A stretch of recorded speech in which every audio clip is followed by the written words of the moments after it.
আকাশবাণী গুৱাহাটীৰ মহাবাহু সাধক সুন্দৰৰ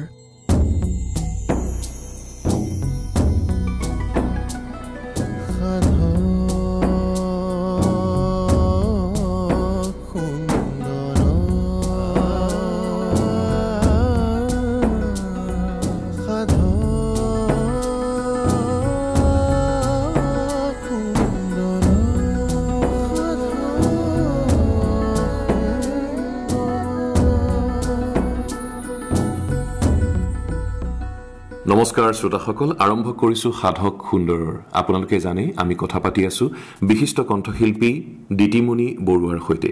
বিয়াৰ পূৰ্বে তেখেত আছিল দিতিমণি ভট্টাচাৰ্য, বিবাহৰ পাছত তেখেত হ'লগৈ দিতিমণি বৰুৱা। তেখেতৰ সৈতে দুটা খণ্ডত তেখেতৰ জীৱনটোৰ বিষয়ে আৰু তেখেতৰ সংগীত জীৱনৰ বিষয়ে আমি কিছু কথা ইতিমধ্যে পাতিছোঁ। তেখেতৰ কন্যাও তেখেতৰ এটি গান কিছু অংশ গাই শুনাইছিল আৰু মাতৃৰ প্ৰতি অতি শ্ৰদ্ধাৰে কিছু কথা তেখেতে উল্লেখ কৰিছিল। সেই কথাখিনি ইতিমধ্যে আপোনালোকে শুনিছে। আকৌ এবাৰ বাইদেউৰ সৈতে বহিছোঁ একেলগে, আমি গীতৰ কথা পাতিম, তেখেতৰ জীৱনৰ কথা পাতিম। বাইদেউ, পুনৰবাৰ আকাশবাণীৰ সাধক সুন্দৰ অনুষ্ঠানলৈ আপোনাক আদৰিছোঁ। ধন্যবাদ। ভাল লাগিলে। মোৰ দুটা খণ্ড ইতিমধ্যে প্ৰচাৰ হৈ গৈছে, শ্ৰোতায়ো খুব ভাল পাইছে। আজিৰ খণ্ডত আকৌ গীতৰ কথাই আমি পাতিম, কিন্তু যদি আপোনাৰ ভাল লগা এটি গীতেৰে অনুষ্ঠানটি আৰম্ভ হয়, কোনটো গান আজি অনুষ্ঠানৰ আৰম্ভণিতে অলপ গাই শুনাব বিচাৰিব আপুনি? মই সূৰ্যকুমাৰ ৰাজাৰ লিখা আৰু নন্দ বেনাৰ্জীয়ে সুৰ কৰা, এইটো মই ডিব্ৰুগড় ৰেডিঅ' ষ্টেচনৰ পৰা গাইছিলোঁ। গানটো মোৰ খুব ভাল লাগে, তাকে মই অকণমান গাই শুনাইছোঁ বাৰু। ঠিক আছে বাইদেউ। কেতিয়াবা জীৱনৰ লয় হঠাতে থুমুকি ৰয়, হঠাতে থুমুকি ৰয় মোৰ কেতিয়াবা জীৱনৰ লয় হঠাতে থুমুকি ৰয়, হঠাতে থুমুকি ৰয়। নন্দ বেনাৰ্জী তেখেত আমাৰ মাজত নাই। আজি তেখেতক এই গীতটিৰে হয়তো আপুনি শ্ৰদ্ধাৰে স্মৰণ কৰিব বিচাৰিব, নহয়নে বাইদেউ? নিশ্চয়। নন্দৰ লগত মোৰ বহুত ভাল আছিল, বহুত সৰুৰে কালৰ পৰা আছিল। নন্দই সুৰ কৰা মই কেইবাটাও গান গাইছোঁ, তাৰে এটা হ'ল এইটো সূৰ্যকুমাৰ ৰাজাই লিখা।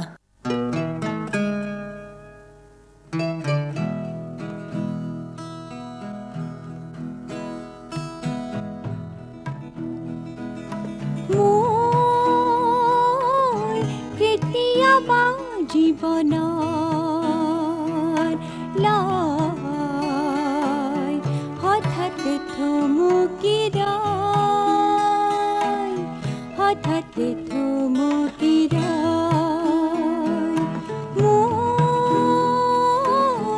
কেতিয়াবা জীৱনৰ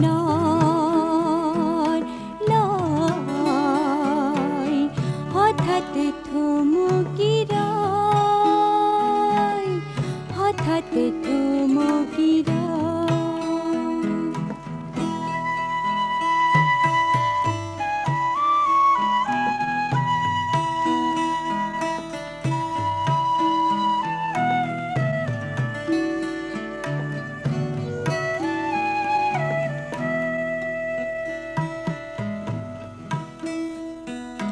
মৰুৰ পথ মই হাঁহিৰে ভৰা, নাই এলাহ আমনি। মৰুৰ পথ মই হাঁহিৰে ভৰা, নাই এলাহ আমনি। মধুৰ সেই সঁচা পথে যাওঁ, জীৱনৰ ক্ষণ গণি গণি। মধুৰ সেই সঁচা পথে যাওঁ, জীৱনৰ ক্ষণ গণি গণি। কক্ষপথত লক্ষ হাজাৰ মোৰ, কক্ষপথত লক্ষ হাজাৰ মোৰ, নাভাবো জয় পৰাজয় মোৰ কেতিয়াবা জীৱনৰ লয় হঠাৎ থমকি ৰয় হঠাৎ থমকি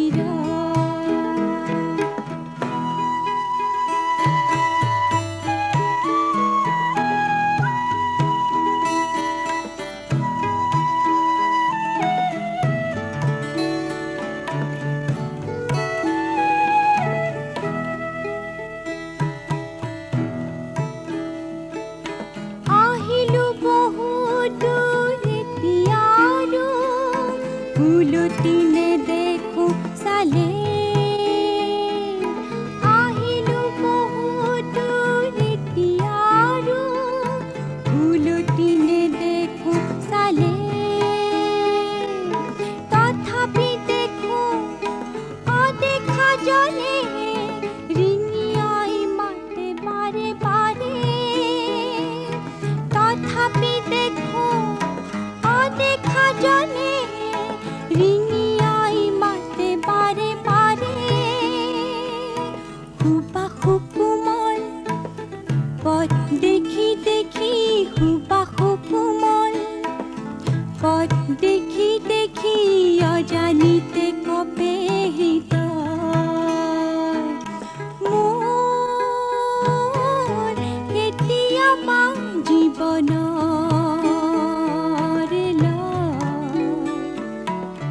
হঠাৎ থমকি ৰয় হঠাৎ থমকি ৰয় মোৰ কেতিয়াবা জীৱনৰ লয় হঠাৎ থমকি ৰয় হঠাৎ থমকি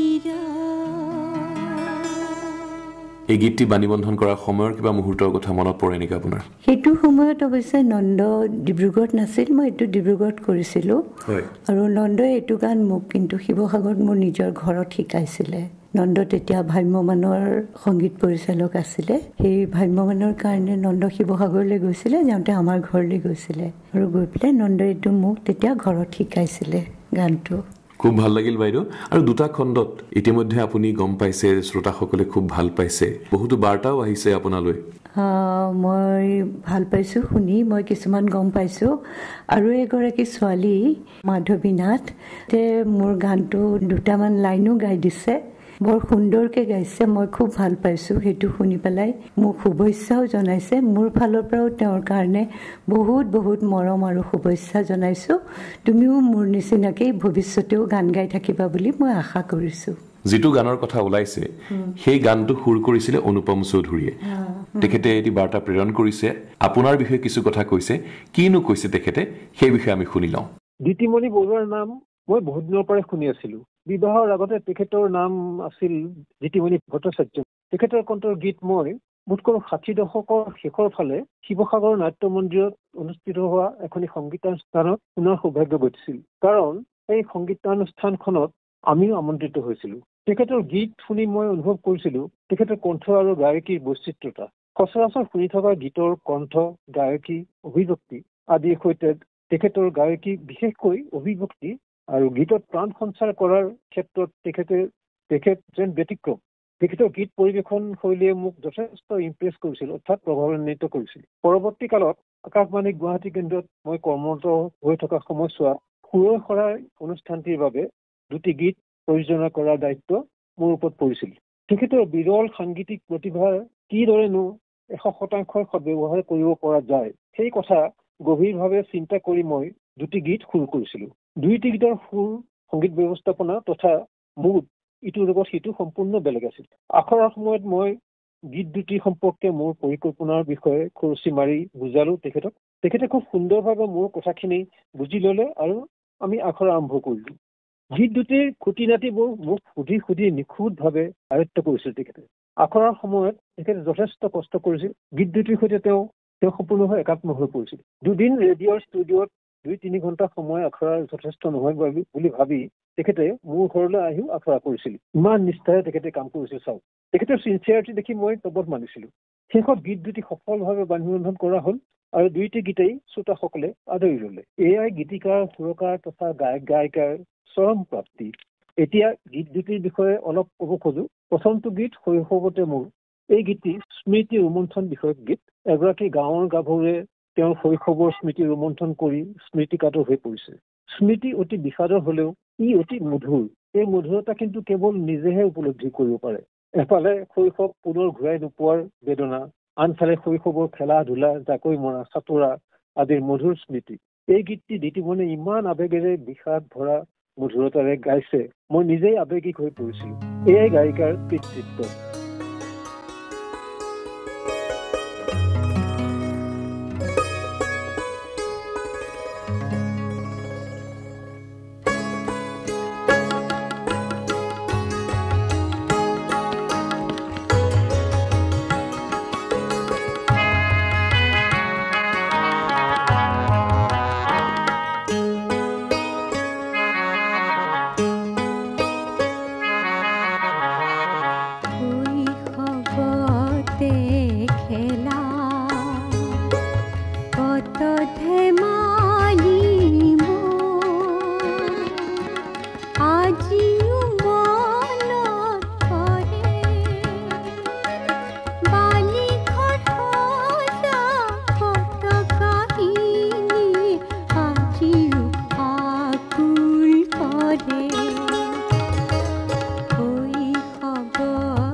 দ্বিতীয়টি গীত প্ৰকৃতি সম্পৰ্কীয়।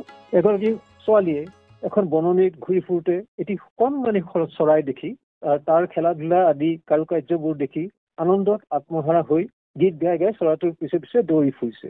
এই গীতটিত দিতিমণিৰ গায়কীৰ মাজেদি চৰাইৰ পিছে পিছে ঘূৰি ফুৰা ছোৱালীজনীৰ চঞ্চলতা, চপলতা প্ৰকাশ পাইছে। দিতিমণিৰ সুন্দৰ পৰিৱেশন শৈলীৰ ফলত দুটি সুন্দৰ গীতৰ সৃষ্টি হ'ল।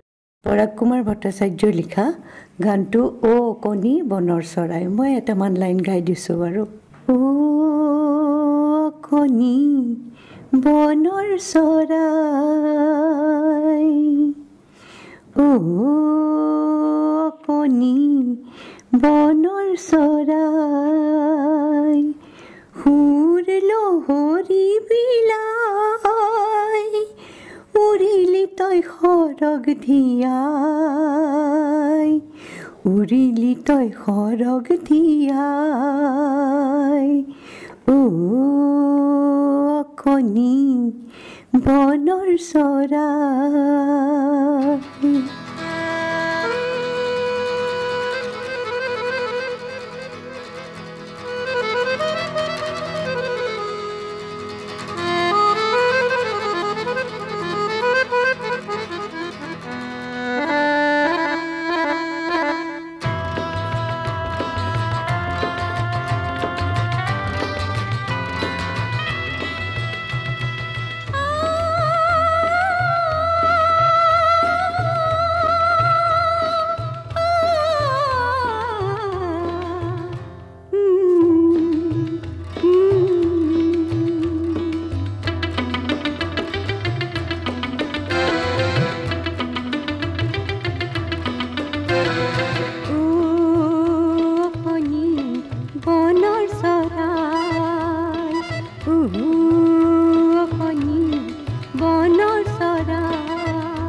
দিতিমণিক আমাৰ আন্তৰিক অভিনন্দন জনাইছোঁ।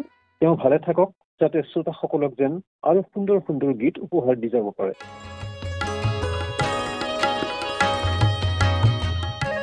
শ্ৰোতাসকল, সাধক সুন্দৰ অনুষ্ঠানটিত আমি কথা পাতি আছোঁ বিশিষ্ট কণ্ঠশিল্পী দিতিমণি বৰুৱা বাইদেউৰ সৈতে। অনুপম দাৰ প্ৰয়োজনত মই এই দুটা গান গাইছিলোঁ। গানকেইটা অতিয়ে সুন্দৰ গান আৰু শ্ৰোতায়ো বহুত ভাল পাইছে। মই নিজেও গানকেইটা খুব ভাল পাওঁ। কোনোবাই মোক অনুৰোধ কৰিলে মই সেইকেইটা গান গাই দিওঁ। দুয়োটা বেলেগ ধৰণৰ গান, এটা শৈশৱৰ কথা আছে, আনটো প্ৰকৃতিৰ কথা আছে। এই দুয়োটা গান আয়ত্ব কৰোঁতে আপোনাৰ অসুবিধা হৈছিল নেকি? নাই নাই নাই, অসুবিধা একো পোৱা নাইকিয়া। খুব ভালকৈ বুজাই দিছিল তেখেতে, খুব ধুনীয়াকৈ বুজাই দিছিলে। মই অকণো অসুবিধা পোৱা নাইকিয়া গানকেইটা শিকোঁতে। মানে সুন্দৰ পৰিৱেশত তেখেতে মোক গানকেইটা শিকাইছে। মই খুব ভালকৈ পাৰিছোঁ, সেইকাৰণে ভাবিছোঁ যে মই তেখেতে বিচৰা নিচিনাকৈ গাব পাৰিছোঁ নিশ্চয়। সেই কথা ইতিমধ্যে তেখেতৰ বাৰ্তাত উল্লেখ কৰিছে যে খুব ভাল হৈছিল। খুব ভাল লগা কথা বাইদেউ। এইখিনিতে মই যোৱা খণ্ডৰ এটা কথা ক'ব বিচাৰিছোঁ। মোৰ এটা খুব মানে কি ক'ম, বেছিকৈ মানে জনপ্ৰিয় এটা মোৰ গান, সেইটো হীৰেণ ভট্টাচাৰ্যই লিখা। আৰু গানটো মই ডিব্ৰুগড় ৰেডিঅ' ষ্টেচনৰ পৰাই গাইছোঁ। আৰু প্ৰথমবাৰ মই সেইটো হৈছে মই জেনেৰেল প্ৰগ্ৰেমত গাইছিলোঁ। সেইটো হৈছে মোৰ মনেৰে মৌ মাখি উৰে গুণ গুণ কৰি আহা মই মৰি যাওঁ। যিটো মই জেনেৰেল প্ৰগ্ৰেমত গাইছোঁ সেইটোৰ সুৰ কৰিছিলে ভৱেন বৰঠাকুৰে। আৰু যিটো মই গীতৰ শৰাই কৰিছিলোঁ সেইটোত কৰিছে সুৰ হীৰেণ গোহাঁয়ে। সেইটো এটা হৈছে অলপ ফাষ্ট বিটৰ।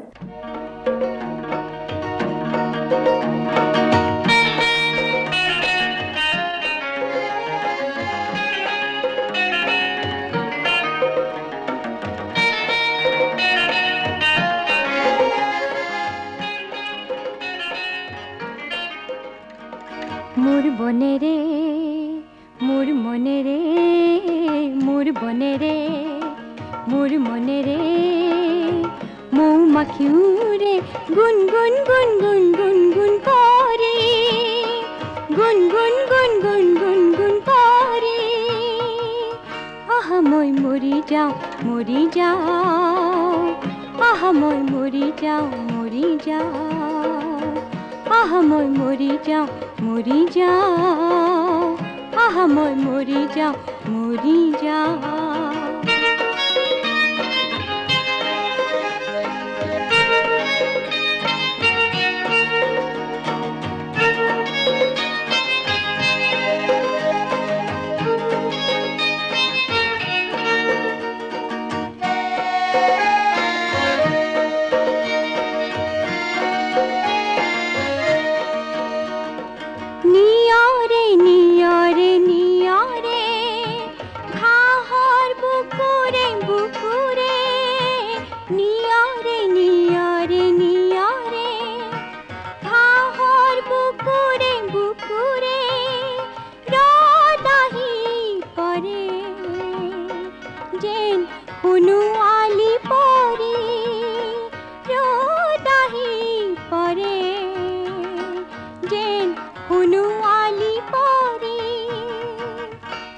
যাও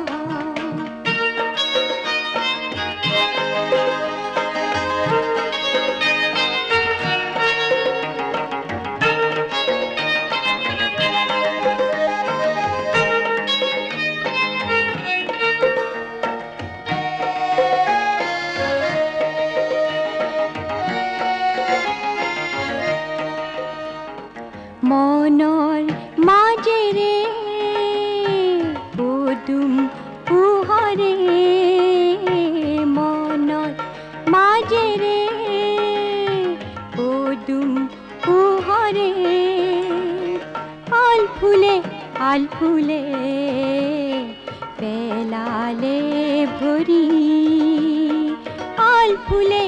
আলফুলে পেলালে ভৰি নিয়াৰে ঘাঁহৰ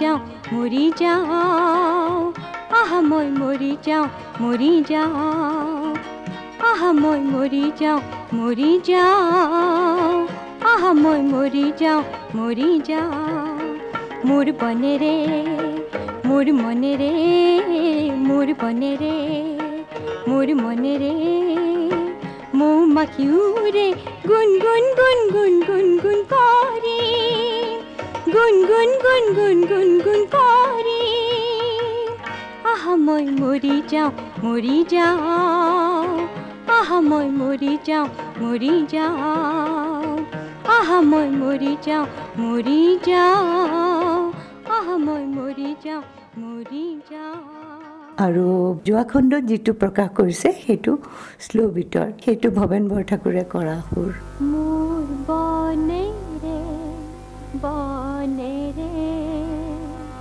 মোৰ মনেৰে মনেৰে মোৰ মাখিউৰে গুণ গুণ কৰি আহা মই যাওঁ মৰি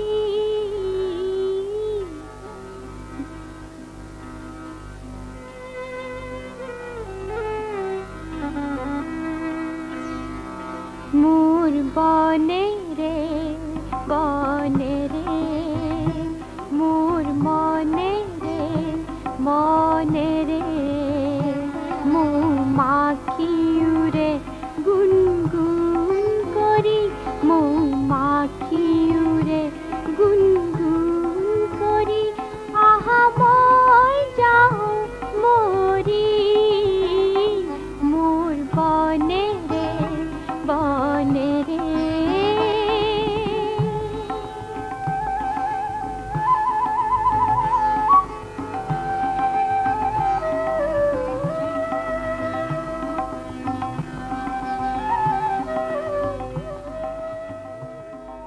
বাইদেউ আপুনি বহুতো গীত গালে কেতিয়াবা এনেকুৱা লাগে নেকি আকাশবাণী গুৱাহাটীয়ে হওক বা ডিব্ৰুগড়ত আপুনি মানিবদ্ধ কৰিলে গানটো তাৰ পাছত আপুনি ঘৰলৈ আহি যেতিয়া অনুষ্ঠানটো প্ৰচাৰ হৈছে শুনোতে আপোনাৰ এনেকুৱা লাগিছে মই হয়তো আৰু অলপ এনেকৈ বেলেগ ধৰণে গাব পাৰিলোহেঁতেন বা এনেকৈ গালে হয়তো আৰু বেছি ভাল লাগিলহেঁতেন আপোনাৰ কেতিয়াবা তেনেকুৱা হৈছে নেকি কোনোবা হয় তেনেকুৱা কিন্তু বহুতেই হয় মানে গানটো যেতিয়া ৰেডিঅ'ত শুনোতে এই জেগাখিনিত যেন মই আৰু অকণমান ভালকৈ গাব পাৰিলোহেঁতেন অকণমান যেন কিবা এটা যেন ভুল হৈছে সেইটো কিন্তু একদম ভাব আহে মনত একদম একদম আহে সেইটো মনলৈ আহে সেইটো বাইদেউ এতিয়াও আপুনি শিৱসাগৰৰ ঘৰলৈ যোৱা হয়নে মই প্ৰত্যেক বছৰ পূজাৰ সময়ত শিৱসাগৰৰ ঘৰলৈ যাওঁ আৰু শিৱসাগৰৰ ঘৰলৈ গৈ পেলাই মানে কি মা পাপা নাই যদিও সৰু ভাইটিটো আছে তাত থাকে সি খুব সুন্দৰ লাগে বৰ ভাল লাগে শিৱসাগৰলৈ গৈ পেলাই মোৰ পূজাৰ সময়ত মানে ঘৰৰ ওচৰতে নামঘৰটো আছে তাৰ পূজাৰ পৰিৱেশটোৱেই বেলেগ আৰু হয় কি আমাৰ শিৱসাগৰত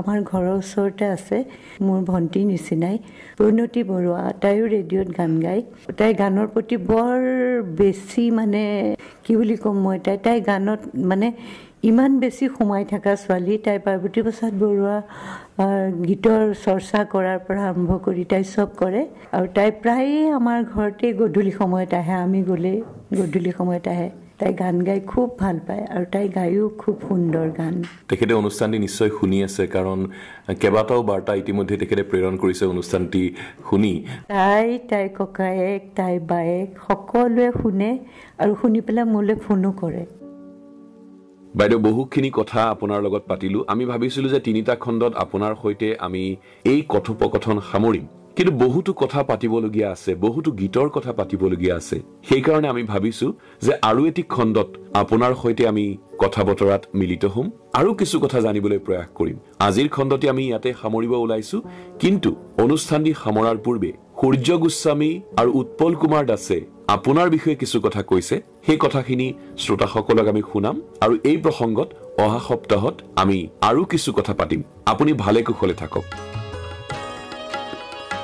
দিদিমণি ভট্টাচাৰ্য অসমৰ এগৰাকী জনপ্ৰিয় গায়িকা তেওঁৰ আহা মই মৰি যাওঁ যেতিয়া তেওঁ গীতটি পৰিৱেশন কৰিবলৈ যায় তেতিয়া দৰ্শকে অনুৰোধ কৰে সেইমতে তেওঁ গীতটি গায়। তাৰোপৰি দিতিমণিয়ে মই সুৰ কৰা মনোৰঞ্জন বৰাই লিখা এটি গীত অল ইণ্ডিয়া ৰেডিঅ' ডিব্ৰুগড়ত গাইছে। এবাৰ আমি নৰ্থ লখিমপুৰ গৈছিলোঁ, সদৌ অসম আৰ্টিষ্ট মিট পাতিছিলে শিল্পী সমাৰোহ। এনেকুৱা সমাৰোহ মই আজিলৈকে দেখা নাই পিছে। তাত কোন শিল্পী যোৱা নাছিলে? নিপন গোস্বামী, বিজু ফুকন, আব্দুল মজিদ, বহুত আৰু ইন্দ্ৰ ভূঞা, বিৰিঞ্চি ভট্টাচাৰ্যকে আদি কৰি দীনেশ দাস এক্টৰ বৰ্তমান গুৱাহাটীত আছে। গতিকে তাত দিতিমণি আমি বহুত শিল্পী তাত গোট খাইছিলে। সামৰণি অনুষ্ঠানত দিতিমণি এই আহা মই মৰি যাওঁ গীতটি গাইছিলে। মই সেইকাৰণে কৈছিলোঁ যে ইমান সেইখিনি সময়ত তেওঁ ইমান জনপ্ৰিয় গীত আছিলে। তাৰ অৱশ্যে মই সৰুৰ পৰাই জানো। মামা ঘৰ নগাঁৱত তেওঁ মাহীৰ আগতে গান গায়। তেওঁৰ ভায়েক শিৱসাগৰত থাকে, নৱজ্যোতি ভট্টাচাৰ্য কাকু বুলিয়ে সকলোৱে চিনি পায়। তাতকৈ ঘৰখনত মানে এটা সংগীতৰ পৰিৱেশ আছে আৰু ঘৰখন গানৰ ঘৰ এখন বুলি ক'লেও ভুল কোৱা নহ'ব এনেকুৱা। গতিকে আমি দিতিমণি ভট্টাচাৰ্যক ক'ব বিচাৰোঁ তেওঁ নতুন নতুন গীত গাই যাওক আৰু আমাক উপহাৰ দি যাওক। শুভেচ্ছা থাকিল। প্ৰথমেই ধন্যবাদ জনাইছোঁ আমাৰ অনুৰোধ ৰক্ষা কৰি দিতিমণি বাইদেউক আমি শুনি ভাল পোৱা সাধক সুন্দৰৰ অনুষ্ঠানটিলৈ অনা বাবে। আন বহুতৰ লগতে দিতিমণি বাইদেউৰো গান শুনি আমি সৰুৰ পৰা ডাঙৰ হৈছোঁ। এটা সময়ত কৰ্মক্ষেত্ৰলৈ আহি অসমীয়া প্ৰতিদিনৰ স্বাধীন প্ৰতিদিন গোষ্ঠীৰ বিজ্ঞাপন বিভাগত বৰ ধুনীয়াকৈ লাহে লাহে কথা কোৱা বাইদেউ এগৰাকীক লগ পাই বৰ ভাল লাগিছিল। মৰম লগাকৈ কথা কোৱা ধুনীয়া মানুহগৰাকীৰ লগত সুবিধা পালে ইটো সিটো কথা পাতোঁ। তাৰপাছত হঠাৎ এদিন যেতিয়া জানিব পাৰিলোঁ এইগৰাকী দিতিমণি বাইদেৱে এই মোৰ শুন তুমি আমনি নকৰা, আশা মই মৰি যাওঁ আদিৰ দৰে মোৰ ভাল লগা গানবোৰৰ গায়িকা দিতিমণি বৰুৱা বুলি মোৰ ভাল লগাটো আৰু বহু গুণে বাঢ়ি গ'ল। তাৰ পাছৰ পৰা সুবিধা পালেই বাইদেউক গান গোৱাওঁ, বাইদেউৰ গান শুনো। আজি এনেকৈ বাইদেউৰ গান শুনি বাইদেউৰ কথা শুনি বৰ ভাল লাগিছে। মোৰ বহুদিনৰ হেঁপাহ আছিল আকাশবাণীৰ শ্ৰোতাৰ মাজলৈ সেই হেৰাই যাব খোজা দিতিমণি বাইদেউক আকৌ শ্ৰোতা সমাজৰ মাজত প্ৰত্যক্ষভাৱে অলপমান যোগাযোগ কৰাই দিয়াৰ। আজি ইন্দ্ৰজিৎ দাসৰ কাৰণে সেই হেঁপাহ পূৰ হ'ল। বৰ ভাল লাগিল। আৰু বাইদেউ আপোনাক বৰ ভাল পাওঁ। মাতটো বহুত ভাল হৈ আছে। গান গাই থাকক, ভালে থাকক। ভগৱানৰ ওচৰত আপোনাৰ সুস্বাস্থ্যৰ কাৰণে প্ৰাৰ্থনা জনাইছোঁ। সাধক সুন্দৰৰ অনুষ্ঠানটিৰ আজিলৈ ইমানতে অন্ত পৰিল। আজিৰ অনুষ্ঠানত বিশিষ্ট কণ্ঠশিল্পী দিতিমণি বৰুৱাৰ সৈতে হোৱা সাক্ষাৎকাৰৰ তৃতীয় খণ্ডটি শুনিলে। সাক্ষাৎ গ্ৰহণ আৰু প্ৰযোজনা আছিল ইন্দ্ৰজিৎ দাসৰ। শিল্পীগৰাকীৰ সৈতে হোৱা সাক্ষাৎকাৰৰ চতুৰ্থ তথা শেষ খণ্ডটি শুনিবলৈ পাব অহা সপ্তাহৰ এই একেটা বাৰৰ এই একেই সময়তে।